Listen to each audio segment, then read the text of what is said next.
러시아 시절입니다. 상트페테르부르크라는 곳에 이제 겨울 궁전이 있는데 아주 이쁜 잔디밭이 쫙 펼쳐져 있다고 합니다. 근데 그 옆에 이제 벤치가 하나 있는데 그 벤치에 호위병 두 명이 이렇게 경비를 쓰고 있는 거예요. 그래서 왜 아무도 없는 그 벤치에 호위병 두 명이 경비를 쓰고 있는지 물어보니까 그게 이제 200년 전으로 거슬러 올라갑니다. 200년 전에 그 피터 대제 시절에 거기를 이제 새로 꾸미면서 염료로 칠을 했대요.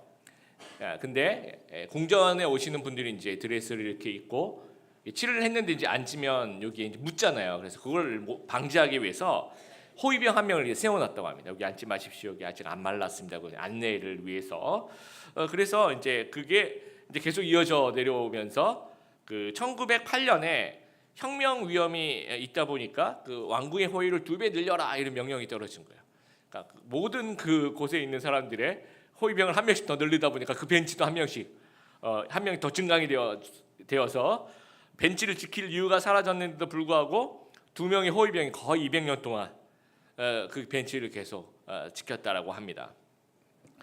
종교개혁 500년의 기본 정신으로 돌아가자, 성경으로 돌아가자라는 뜻으로 우리가 지난 시간 또 오늘 이렇게 성경 말씀을 살펴보고 있습니다.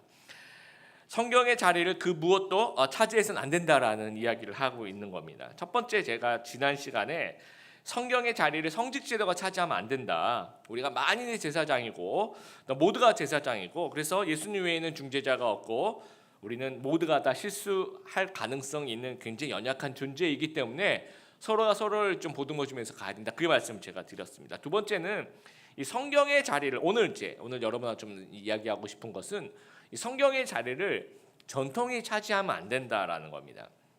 오늘 읽었던 마가복음 7장 13절 말씀은 고전에 이제 1절부터 좀 읽어야 되는 말씀인데요. 바리새인들과 이제 예루살렘에서 온 그 율법학자들, 서기관들이라고 하는 사람들이 이제 예수님한테 와서 이런 얘기를 합니다. 예수님의 제자들은 왜 음식을 먹을 때 손을 안 씻고 먹습니까? 라고 얘기를 해요. 이건 뭐 위생학적으로 물어보는 것이 아니라 마치 죄를 지은 것처럼 이제 물어보는 거예요. 구약의 율법에 보면 정결 예식에 대한 이야기들이 굉장히 많이 있습니다. 뭐 몸에 뭐가 났을 경우에, 뭐 문둥병이 났을 경우, 또 어떤 음식은 먹으면 되고 어떤 음식 먹어서 안 되고 이렇게 그 정결 의식에 대한 이야기는 많지만 뭐 손을 안 씻고 먹으면 지옥 간다라든지 그런 얘기는 없습니다. 없는데 뭔가 이렇게 바리새인들과 율법학자들이 뭔가 예수님 하나님을 더 잘 섬기고 싶은데 정결 의식을 더 잘 하고 싶은데 손을 그러면 어떻게 씻어야 될지 말아야 될지 하면서 자기들끼리 전통을 만든 거예요. 손 씻는 법도 굉장히 다양하고 그러다 보니까 이게 전통이 너무 강하다 보니까 이게 성경이 잘 밀어내는 거죠. 그래서 손을 안 씻고 음식을 먹는 제자들 향해서 마치 죄인인 것처럼 이제 정죄하는 현상이 벌어지고 있다라는 거예요. 또 부모님을 공경하는 것에 대해서 유대인들이 고르반이라는 전통을 만들었는데 뭐냐면 여러분이 이제 하나님한테 이제 헌금을 하고 또 부모님 뭘 사드려야 되겠다 이제 뭘 생각하고 있는데 그 부모님이 이렇게 사드릴 그 재정을 이렇게 모아놓은 그걸 가지고 하나님께 그냥 드리면서 이렇게 고르반이라고 얘기하면 된다는 거예요. 고르반이라고 얘기하면서 하나님께 드리면 부모님한테 드린 거랑 마찬가지야 라고 이 성경에도 없는 말이죠. 자기들이 지어낸 말입니다. 그 전통을 세우고 그게 계속 내려오다 보니까 예수님께서 그 말씀을 하시는 거예요. 너희들은 너희들의 전통으로 하나님 말씀을 깨트리고 있다라는 겁니다. 그러니까 전통의 힘이 세지면 언제든지 성경의 자리를 차지할 수 있다는 사실을 경고하고 있는 겁니다. 중세 로마 가톨릭에서 어떤 거룩한 전통을 따르다 보니까 성경보다도 이 전통을 성경보다 더 높은 권위를 두고 있었다라는 겁니다. 종교 의식이라든지 성상 이렇게 거룩한 것을 세워놓는다든지 어떤 거룩한 세인트라고 해서 성자를 이렇게 만들어내서 그 사람 되게 훌륭하다. 또 그 사람이 쓰고 있던 그 사람이 이렇게 했던 손수건 모자 이런 거 막 이렇게 걸어놓고 그다음에 이제 성지순례 꼭 가야 된다라든지 연옥이 있다라든지 어떤 이제 그런 모든 공로주의 뭔가 우리가 뭘 해야 된다라는 전통들을 이렇게 만들어 놓는 거죠. 그래서 루터는 이 전통을 성경으로 좀 재해석해 보자. 그래서 성경적이지 않는 것은 과감하게 우리가 버리자라고 얘기를 합니다. 그래서 그 로마 교회 그 법전이란 게 있었대요. 성경 말고 이 로마 교회 그 자기들이 만든 그 법전이 너무 강해서 거의 성경처럼 이제 쓰고 있는 그 법전을 다 태워버립니다. 굉장히 놀랬겠죠. 그 당시에 사람들이 막 법전을 태우니까 마치 성경을 태우는 것처럼 그렇게 생각이 굉장히 놀랐을 거라고 생각합니다. 그리고 전통적으로 행해오던 모습을 성경적으로 돌아오기 위해서 이제 개혁을 시도를 하는 겁니다. 그래서 예배 제일 먼저 손을 댄 게 이제 예배죠. 예배인데 중세 카톨릭은 예배를 이제 제사 의식이라고 본 거예요. sacrifice로. 뭔가 성례라든지 무슨 어떤 의식 이렇게 보는 겁니다. 예배를. 근데 개신교 그러니까 종교개혁자들은 이거는 워십이다. 이거는 하나님 중심이다. 예배는. 그리고 말씀 중심이다. 말씀이 이 안에서 가장 중요한 거다라고 얘기하면서 제사에서 예배로 가야 된다라고 이야기를 합니다. 그래서 제일 먼저 손댔던 부분이 성경인데 전통적으로 로마 카톨릭은 성경을 라틴어 성경으로 뭐 모든 나라들이 뭐 이탈리아도 그렇고 독일도 그렇고 뭐 영국도 그렇고 자기네 나라 말로 성경이 아니라 라틴어로 성경을 읽어야 되는 거예요. 아주 고대 그 로마 사람들 쓰던 그 라틴어. 그러니까 아무도 못 알아듣는 거예요. 말하는 사람도 모르고 듣는 사람도 모르고. 그래서 이것을 이제 라틴어 성경을 버리고 자국어로 번역을 시도를 합니다. 1521년에 그 보름스 의회라고 아주 유명한 세계사에도 굉장히 등장하는 보름스 의회에서 말틴 루터를 이제 천주교에서 이단으로 단죄합니다. 보통 이단으로 단죄하면 이제 목숨이 위태롭잖아요. 그래서 영주 프리드리라는 사람이 루터를 보호해야 되겠다 싶어서 루터를 이제 거의 납치하다시피 마차에 태우고 그 바르트부르크 성이라고 아까 우리 영상 봤을 때 그 성 잠깐 나왔죠. 높은 산에 아주 멋있게 돌로 이렇게 만들어 놓은 튼튼한 그 성에 이렇게 보호를 합니다. 그러니까 뭐 말도 뭐 이렇게 말이 보호지 거의 10개월 정도 갇혀 있으면서 골방에서 이제 기도하면서 독일어 성경을 신약 성경을 독일어 성경으로 이제 번역을 하기 시작합니다. 근데 번역을 할 때 이제 이 독일어 중에서도 되게 어려운 독일어가 있을 거 아니에요. 뭐 왕궁에서 쓰는 그런 어려운 독일어가 있고 그리고 이제 시장에 쓰는 아주 쉽고 누구나 다 알아들을 수 있는 독일어가 있을 거 아니에요. 그럼 말틴 루터는 공부를 많이 한 교수님이긴 하지만 아주 그 어려운 독일어로 번역을 했을까요? 아니면 쉽게 독일어로 번역을 했을까요? 어떻게 생각합니까? 이렇게 물어보니까 쉽게 한 것 같죠. 눈치를 봤을 때. 예, 맞아요. 왜냐하면 이 만인 제사장이면 만인 제사장이 성경을 읽을 때 누구든지 남녀노소 상관없이 읽어서 무슨 말인지 알아야지 하나님의 말씀이 전달되는 거잖아요. 그러면 어렵게 쓰면 전달이 안 되는 거예요. 아주 쉽게 서민들의 이야기. 이 말틴 루터의 아버지가 광부 출신이래요. 그러니까 광부의 아들로 태어났어.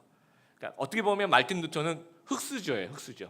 그러니까 여러분 우리 청년들 중에서 나는 왜 흑수저지 하면서 막 이렇게 머리 뽑고 막 그러신 분들 혹시 괴로워하고 계시는 분들이 있다면 말틴 루터가 흑수저이기 때문에 저는 이 독일어 성경 번역이 하나님께서 굉장히 쓰셨다라고 생각합니다. 그렇죠. 그러니까 여러분이 혹시나 흑수저이기 때문에 또 하나님이 여러분을 들어서 아주 귀한 사역에 쓰실 거라는 사실들을 여러분 꼭 기억하게 되기를 바랍니다. 그래서 이 시대 언어로 우리 언어로 이제 번역을 하게 됩니다. 그래서 이제 독일에 있는 사람들이 독일어로 된 성경을 읽으면서 이제 하나님께 나아가게 된 거죠. 그리고 설교를 이제 우리 모국어로 하자. 그럼 이제까지 모국어를 안 했나요? 그 당시에는 설교를 라틴어로 해요.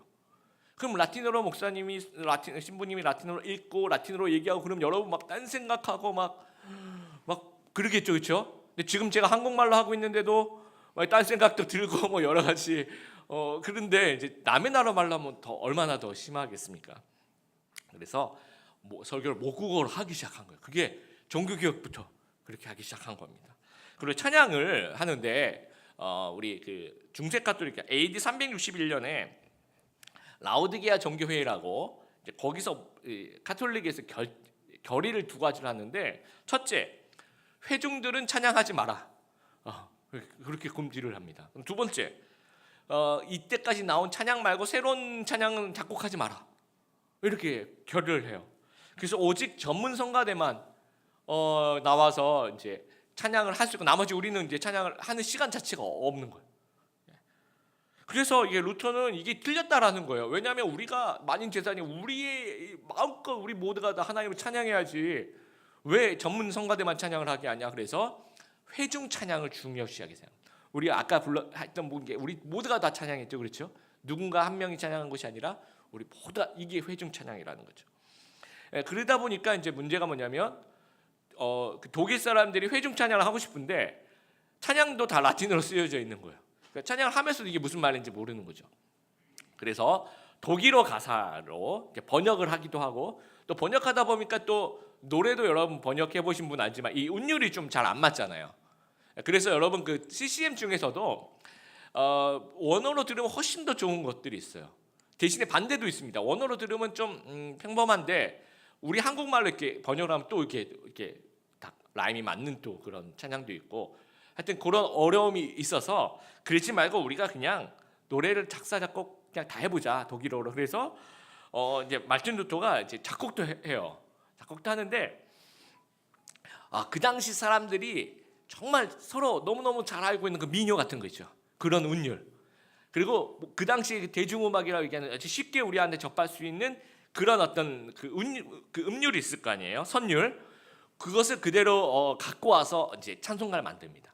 그러니까 종교개혁 정신은 아주 어렵고 소수의 사람들의 예배에 열려 있는 게 아니라 모두가 다 예배에 참석할 수 있도록 성경도 쉽게 쓰고 찬송도 아주 어려운 찬송 막 고음 엄청 올라가고 그럼 고음 불가잖아요 우리는.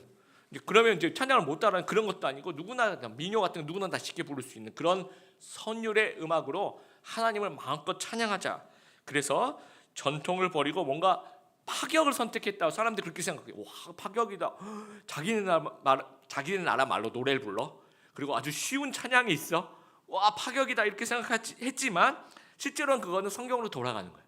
성경의 가르침으로 돌아가는 것입니다. 그 예배당 안팎의 그 인테리어도 이제 변화가 되는 게 여러분 그 중세 카톨릭 지금 우리나라는 그래도 굉장히 심플한데요.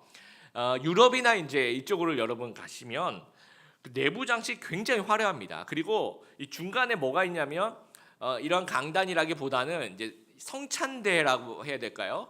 성찬을 하기 위해서 중간에 이런 널찍한 무엇인가 중간에 놓여져 있고 그래서 이제 아까 얘기한 것처럼 중세 카톨릭은 제사다 예배를 그렇게 생각을 했잖아요.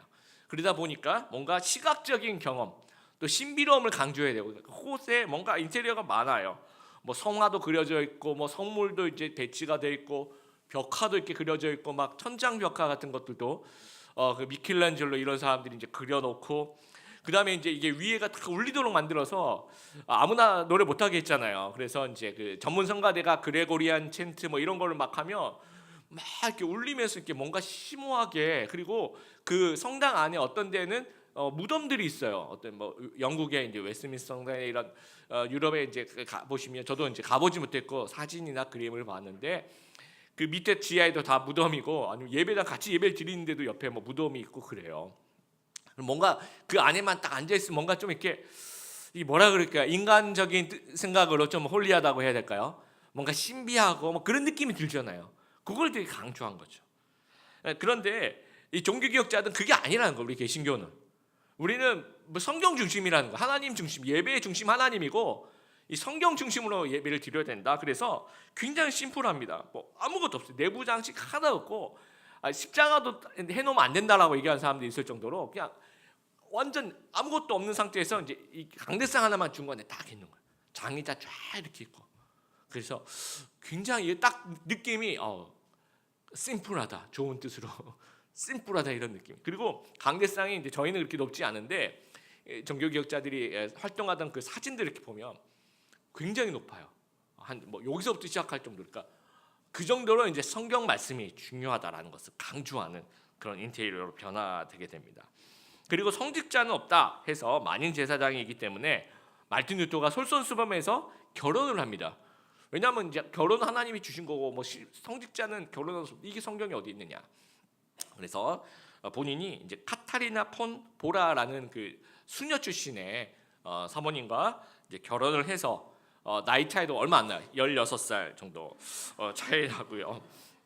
그래서 여러분 뭐 16살 정도는 얼마든지 종교개혁의 마음으로 이렇게 결혼할 수 있다는 사실들. 6명의 자녀를 낳고 그냥 그 일상 성직자라고 해서 다른 사람과 구별된다.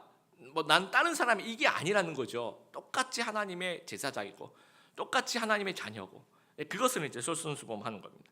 그리고 옷도 사제들이 입는 그 이렇게 길게 이렇게 까맣게 입는 수단이라고 하죠. 이런 여러 가지 종류의 이제 옷들이 있는데 그걸 다 벗어버립니다. 왜냐하면 우리 교인들하고 나는 크게 차이가 없다는 거예요. 그 개신교에서 우리 종교개혁자들이 얘기하는 것은 하나님 보실 때 많은 제사장이니까, 그러니까 나는 너희들하고 구별돼야 돼 하면서 그렇게 어떤 권위를 상징한 옷들은 벗어버리는 게 맞다라고 생각해서 평신도들과 똑같은 옷을 입게 됩니다. 그래서 칼빈이 남긴 아주 유명한 말이 같이 한번 읽어볼까요? 이제 앞에 좀 띄워주시면 같이 한번 읽어보겠습니다. 시작. 개혁된 교회는 항상 개혁되어야 한다. 자, 이 말 다시 한번 생각해 보면 개혁된 교회는 항상 개혁되어야 된다면 교회는 변해야 된다는 말입니까? 아니면 변하지 말아야 된다는 말입니까? 변해야 된다는 말이에요. 좋게 계속해 개혁이 된다는 말은 개악이 아니라 개혁입니다. 그러니까 좋게 계속해서 변화되어야 된다는 얘기입니다. 그러면 종교개혁이 지금 500년이 지났죠. 그럼 종교개혁 처음 했을 때보다 50년 뒤, 100년 뒤, 150년 뒤 계속 좋게 변화돼야 되죠. 그럼 지금 500년쯤 되면 굉장히 많이 세월이 많이 지나갔으니까 굉장히 많이 좋게 변화되어야 되는 게 맞는 거죠. 그런데 지금 유럽이라든지 미국이라든지 한국 개신교도 마찬가지고 예배드리는 모습을 보면 그 16세기, 17세기, 18세기 모습과 거의 다르질 않아요. 장의자부터 우리가 이제 교회라고 생각하는 그 개념 있잖아요. 뭔가 선입견, 막 고층 빌딩에 막 종탑이 있고 막 고딕 양식에 막 장의자가 있고 성가대 오른쪽 왼쪽 이렇게 막 앉아 있고 막 그런 어떤 느낌 있잖아요. 이제 그게 변하지 않는 거죠. 그러면서 뭔가 종교 개혁의 전통이 또 하나의 전통이 되어 버리는 거예요. 자, 종교 개혁의 전통은 개혁된 교회는 항상 개혁되어야 되니까 점점 시간이 지나면서 더 좋은 쪽으로 개혁되어야 되죠. 근데 그렇지 않고 이게 좋았어 그러면서 500년 동안 계속 이제 더 이상 발전이 되지 않고 계속 그냥 500년 전, 200, 400년 전, 300년 전 그 모습 그대로 남아 있다라는 겁니다. 그래서 뭐 예를 들어서 이제 영국의 왕 제임스 1세가 1611년이죠. 지금부터 400년 전에 킹 제임스 버전이라고 이제 영어 성경을 번역을 하는데 굉장히 잘 만들었어 그 당시에는. 근데 그 400년 전에 잘 만든 거죠, 그렇죠? 근데 지금도 그게 이제 전통에 대해서 어떤 분은 킹 제임스가 최고, 이거 말고 다른 성경을 읽으면 안 돼라고 얘기하시는 분들도 있다라는 겁니다. 또 칼뱅의 기독교 강요 같은 경우에도 굉장히 좋은 책입니다. 지금도 여러분 읽기를 권하고 우리도 공부해야 되는 그런 책이긴 하지만 이게 기독교 서적 중에 최고고 나머지는 아니야라고 얘기하면 문제가 있는 거예요. 그리고 바하나 핸델이나 하이든이나 이런 그 당시에 그 17세기, 18세기 이렇게 정말 하나님을 사랑한 뜨거운 예술가들이 그 찬송가를 만든 거잖아요. 근데 그 찬송가만이 거룩한 찬송이고 나머지는 안 거룩해 이렇게 얘기하면 문제가 돼요. 이것도 하나의 전통을 우리가 숭배하는 거나 마찬가지라는 거죠. 그리고 뭐 고딕 아까 얘기한 것처럼 고딕 건축, 종탑, 십자가, 장의자 막 그런 어떤 정형화된 어떤 그런 것이 교회라고 생각하면 안 돼요. 제가 개척했을 때 카페에서 개척을 해본 적, 거기 이제 가끔씩 이제 장년들이 이제 한번 참석하고 가시면서 카페에서 예배를 드리니까 십자가도 없고 뭔가 장의자도 없고 뭔가 이렇게 목사님이 양복도 안 입으시고 뭔가 이렇게 교회 같지가 않아요. 예배 같지가 않아요. 이렇게 얘기해요. 근데 여러분 교회다운 게 뭐고 예배다운 게 뭘까요? 그러면 예수님 시절에는 카페에서 예배 드리진 않았겠지만 또 고딕 양식 건축물도 없었을 거 아닙니까? 그렇죠? 성가대가 어디 있었어요? 예수님 예배 드리실 때. 그러면 그건 예배 드린 게 아닌가요? 그건 또 한번 생각해 볼 필요가 있습니다. 그래서 여러분 종교개혁은 전통을 다시 세우는 운동이 아니라 전통을 없애는 운동이에요. 마틴 루터가 전통을 잘 세워가자라고 얘기했던 운동이 아니고 로마 법전을 불태웠다니까요. 전통을 없애는 그런 오직 성경으로, 성경이 아닌 것은 다 제거하자. 성경만을 남기자. 그래서 만인 제사장이니까 모두가 쉽게 이해하고 쓸 수 있는 성경과 찬양과 예배와 모든 사역을 그렇게 하자라는 어떤 그런 기본 원리의 그런 운동이라는 겁니다. 그래서 우리가 텍스트와 컨텍스트를 여러분 구별할 수 있어야 됩니다. 갑자기 영어가 나오니까 긴장해서 저를 쳐다보시는데요. 텍스트가 뭔지 알죠? 이게 성경이 텍스트입니까? 컨텍스트입니까? 성경. 갑자기 또 영어를 물어보면 또 이렇게 우리가 좀 이렇게 스트레스가 있어요, 여러분. 자, 성경은 변합니까? 변하지 않습니까? 변하지 않아요. 불변합니다. 이거는 텍스트입니다. 그런데 전통은 컨텍스트란 말이에요. 이거는 늘 변하고 변해가고 변해야 한다라는 겁니다. 그래서 우리가 이제 뭐든지 이제 성경이냐 아니냐를 이렇게 보는 거예요. 이게 성경이냐 전통이냐. 만약에 우리가 뭔가를 하고 있는데 이게 성경이다라고 생각이 되면 이걸 우리는 지켜야 되겠죠. 그런데 이게 전통이다 생각하면 우리는 이걸 어떻게 해야 돼요? 개혁해야 돼요. 개혁된 교회는 계속 개혁해야 되는 것처럼. 아까 킹제임스 얘기를 했는데 여러분 400년 전에는 가장 잘 만든 그 당시에 영어 성경 중에 아마 하나였을 거예요. 정말 탁월했을 겁니다. 근데 지금 400년 후에는 그 영어도 우리 한국말도 그렇죠. 요즘에 요즘 쓰는 단어도 많이 달라요. 여러분 쓰는 단어나 요즘 우리 중고등학생들이 쓰는 단어 많이 다릅니다. 여러분 이제 그 한글 서정 한글 그 사전에서 선생님이란 단어는 아마 없어질 거예요. 뭐가 돼요? 뭐가 SAM 뭐로 표현돼요? 쌤이죠, 쌤. 선생님이라는 단어 자체를 발음하는 한국 중고등학생이 이제 없는 것 같아요. 그러니까 언어가 이제 좀 더 가면 아마 그 쌤이라는 단어가 제가 볼 때는 국어 사전에 등장하지 않을까. 버카가 뭔지 아세요? 버스카드. 여러분 아시네요. 그러니까 여러분도 이제는 이제 어른들 버카가 뭐지? 뭐 이러면서 다 줄여서 얘기하잖아요. 그러니까 언어 자체가 우리도 지금 뭐 20년, 30년 차이 나는데도 전혀 이 말이 무슨 말인지 모르는 경우가 많이 있어요. 그런데 400년 전이면 지금 400년 후의 영어는 훨씬 더 달라졌을 거 아니야. 그리고 컨텍스트도 달라지고 뭐 사람들도 달라지고 강산도 변하고 그렇죠. 사회도 변하고 그러면 지금 이 시대에 가장 잘 번역된 성경인 킹제임스는 아니란 말이에요. 무슨 얘기인지 알죠? 그리고 기독교 강요, 칼뱅의 기독교 강요 같은 책들도 정말 500년 전 책이니까 500년 저는 이제 깜짝깜짝 500년 전에 어떻게 이런 책을 쓸 수 있을까 되게 칼뱅은 천재다. 근데 여러분 천재들이 만든 책은 읽어보면 어려워요. 왜 진짜 그래서 여러분 교과서가 어려운 게 여러분 학교에서 배우는 그 교과서 다 천재들이 쓴 거거든요. 근데 걔네들은 이제 제일 쉬운 게 공부죠. 근데 저희들은 그렇지가 않잖아요. 그래서 근데 이제 그 기독교는 어려워요. 읽어보시면 어렵지만 해설이 필요합니다. 충분히 배워볼 만한 탁월한 책인데도 그렇다고 해서 지금 우리 현대 지금 2017년 살아갈 때 기독교 강요보다 더 탁월한 교리 서적은 없다라고 얘기하기 곤란해요. 왜냐하면 지금의 문맥에 지금의 언어로 그러니까 지금에 있는 사람들에게 교리를 설명하는 탁월한 책들이 얼마나 많은데요.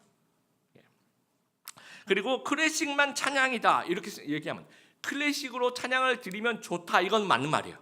근데 클래식이 많이 찬양이다. 왜냐하면 그 바하나 핸델이 그 찬양을 이제 만들었을 그 당시에는 클래식한 찬양을 만들려고 한 게 아니에요. 대중음악이에요, 대중음악. 그 당시에 아주 대중들이 같이 그러니까 지금 우리가 클래식이라고 부르고 만약에 지금 락 그다음에 막 힙합 이렇게 하죠. 한 40년, 30년 지나가면 그 이제 가요 무대 이런데 여러분 이제 그걸 보시면서 노래는 원래 이런 거야 하면서 이제 손녀들한테 너 힙합이라고 들어봤어 뭐 이렇게 될 수도 있다는 얘기예요. 가요 무대. 그래서 이게 지금 현대인의 선율과 리듬과 가사로 얼마든지 개혁될 수 있는. 왜냐하면 찬양이라는 그것은 텍스트예요. 하나님이 찬양하는 그 마음, 정말 하나님을 높이는 그거는 변할 수 없는 겁니다. 근데 찬양곡은 그건 컨텍스트란 말이에요. 그건 언제든지 시대에 따라 달라질 수 있고 다 달라지는 거예요. 그래서 칼뱅은 개혁된 교회는 항상 개혁돼야 된다라고 이야기하고 있는 거예요. 미국의 그 윌로크릭 교회라고 있어요. 제가 볼 때는 그 종교개혁의 원리를 이 만인제사장의 원리와 개혁주의의 원리에 가장 충실한 선교적 교회 중에 하나가 아닌가 생각하는 교회인데 이제 이 비라벨 목사님 주일날 설교하실 때 복장이 캐주얼을 입고 오세요. 그래서 막 되게 쇼킹하죠. 왜냐하면 미국 교회들은 그 캐주얼 입고 설교하지는 않거든요. 근데 제가 이제 그 교회를 한 2달 정도 다녀봤습니다. 제가 다녔던 신학교랑 그렇게 멀지 않아 가지고 한 2달 정도 꾸준히 이제 주일 예배를 가보니 거기는 이제 거의 이제 백인 중산층 이 정도 되나요? 분들이 오는 이제 교회 서버브에 있는 아주 뭐 미국에서도 가장 큰 교회 중에 하나인데 대부분의 교인들이 주일날 오실 때 이렇게 양복을 입고 오시지 않더라고요. 그러니까 넥타이 메고 오신 분은 거의 제가 한 10,000여 명 예배를 드리는데요. 한 명도 못 봤을 정도로. 그러니까 이제 그 목사님이 생각하기에 우리 교인들이 평균적으로 입고 오는 옷을 내가 입겠다라는 거예요. 그게 종교계의 원리라고 생각하는 거죠. 근데 다들 캐주얼 입고 오시는 거예요. 그러니까 본인도 그러면 캐주얼을 입고 오는 겁니다. 저도 오늘 좀 캐주얼을 여러분처럼 이렇게 입고 와야 되는데 제가 이렇게 갈아입을 옷을 갖고 오려고 그러다 깜빡 잊고 못 갖고 오고 또 날이 춥더라고요. 그래서 뭔가 이렇게 그냥 추위 방한복이다 여러분 그렇게 생각해 주시면. 그래서 제가 아까 일부 예배 드릴 때도 그랬어요. 우리 교회 교인들이 다 양복을 입고 오면 제가 양복을 입는 게 맞다. 근데 우리 교회 교인들이 다 캐주얼 입고 오시면 내가 캐주얼 입고 와도 된다. 보니까 한 3분 정도가 양복을 입고 오셨더라고요. 그래서 그 3분을 제가 주중에 잘 설득해서 다음 주에 이렇게 평상복을 좀 입고 오도록 하고 그러면 어떨까 그런 생각도 한번 해봤습니다. 예. 그리고 예배를 드릴 때 회중 찬양이 중심이에요. 그리고 특성도 같이 하고 찬송가만 부르는 것이 아니라 현대적인 선율과 리듬과 가사와 온갖 현대적인 악기를 다 동원합니다. 그리고 막 동영상도 보여주고 연극도 해요. 중간에 우리 연극하는 분 있죠. 제가 꼭 하고 싶은 게 그 연극이에요. 그래서 예배하기 전에 오늘 주제가 막 종교개혁이잖아요. 그러면 막 우리 연극 하시는 분들이 한 2-3명 올라서 나는 말틴 루터 역, 나는 폰 보라 사모님 역, 16살인데 어딜 넘봐 뭐 이러면서 이렇게 막 서로 이렇게 오고 가면서 우리 종교개혁의 정신을 이어봐서 결혼합시다 뭐 이러면서 다음 목사님이 나와서 이제 이어서 이제 얘기를 한다든지 교회 그 연극반이 그 교인들 중에서 중고등학교 다닐 때 연극 전공하거나 또는 동아리 활동하신 분들 있잖아요.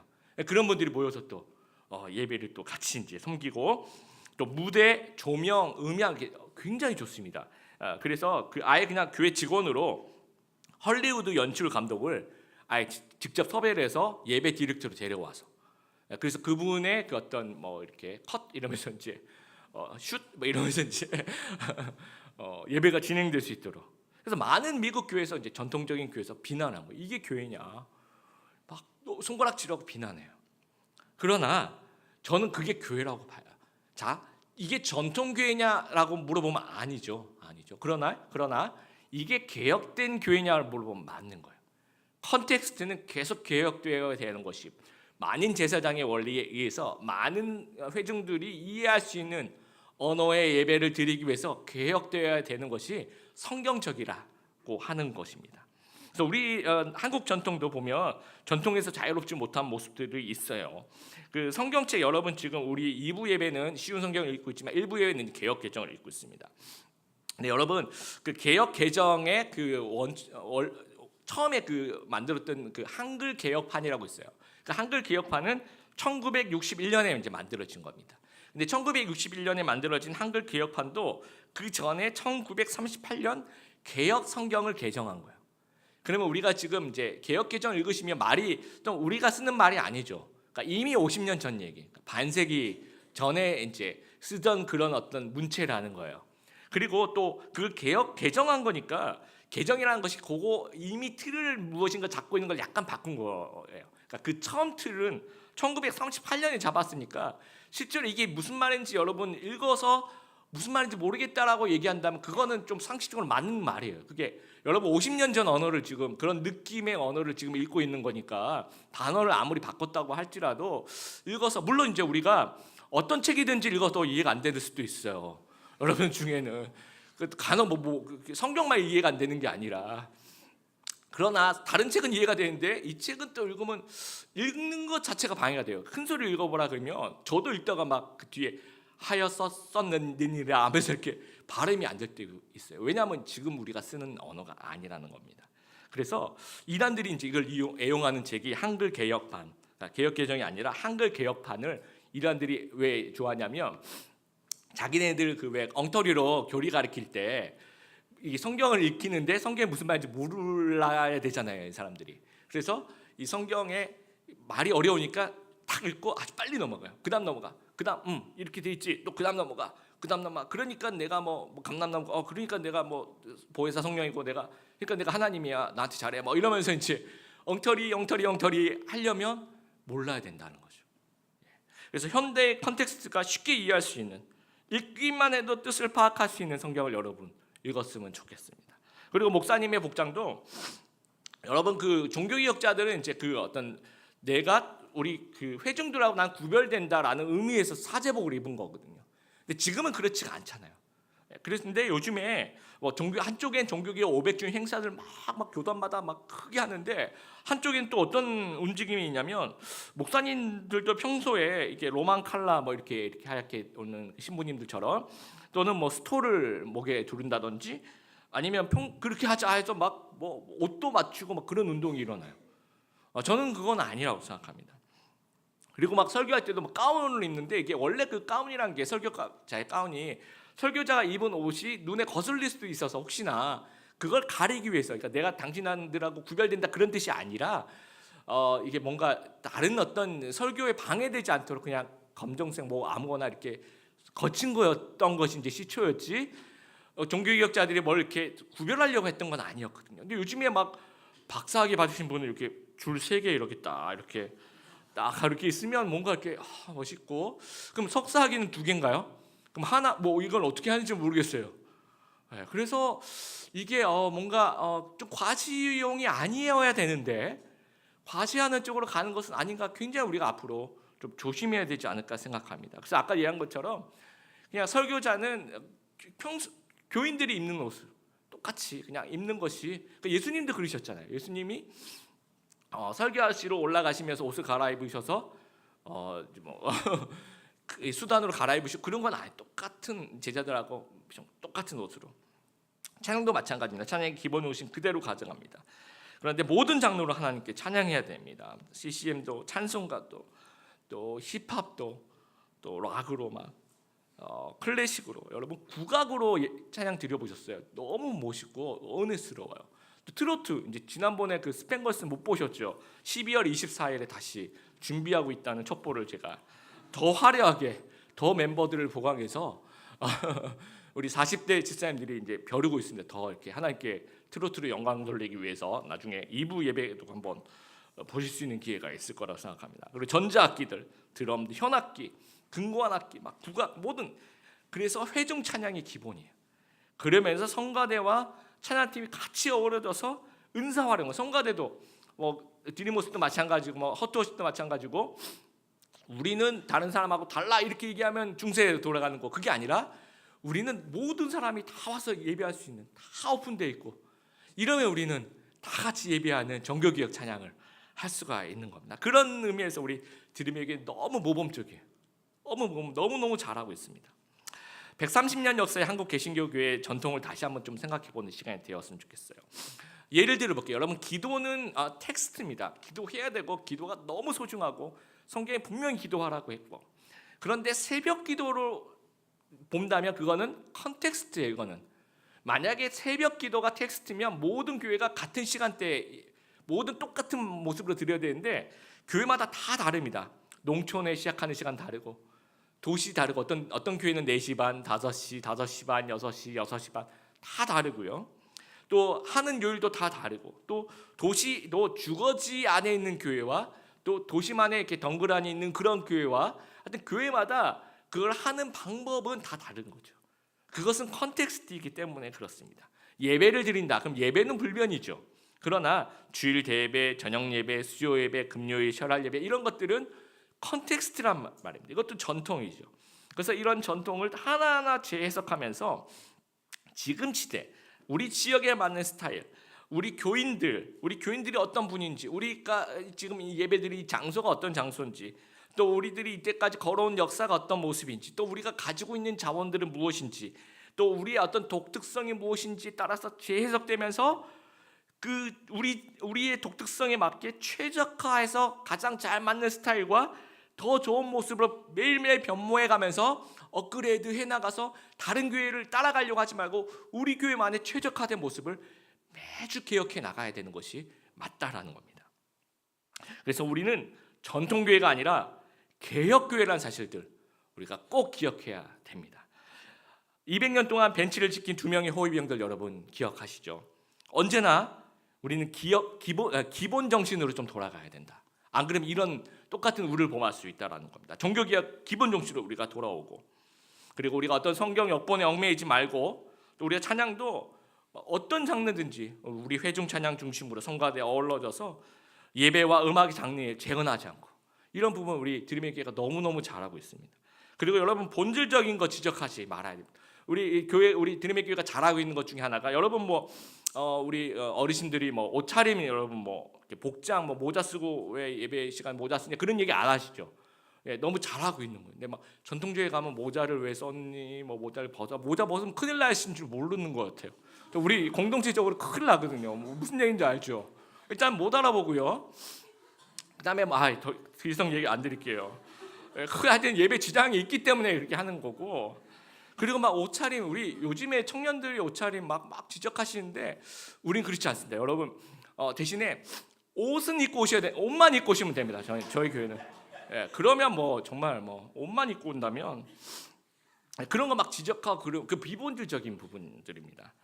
그리고 어떤 전통의 얽매에서 오늘 말씀처럼 너희가 너희의 전통으로 하나님 말씀을 깨뜨리고 있느냐 언제나 예수님의 그 경고를 우리가 마음속에 새겨야 됩니다. 혹시 내가 개혁되지 못하고 이 본질이 아닌 컨텍스트인데 내가 이렇게 붙잡고 있으면서 혹시 하나님께 혼나는 것은 아닌가라는 생각으로 종교개혁자들의 마음으로 전통보다는 복음을 강조하고 또 복음을 전하기 위해서 이 컨텍스트를 이 시대의 방식으로 끊임없이 개혁하고 노력하는 그래서 고정관념을 내려놓는 그런 개혁된 교회 되시기를 주님의 이름으로 축복합니다.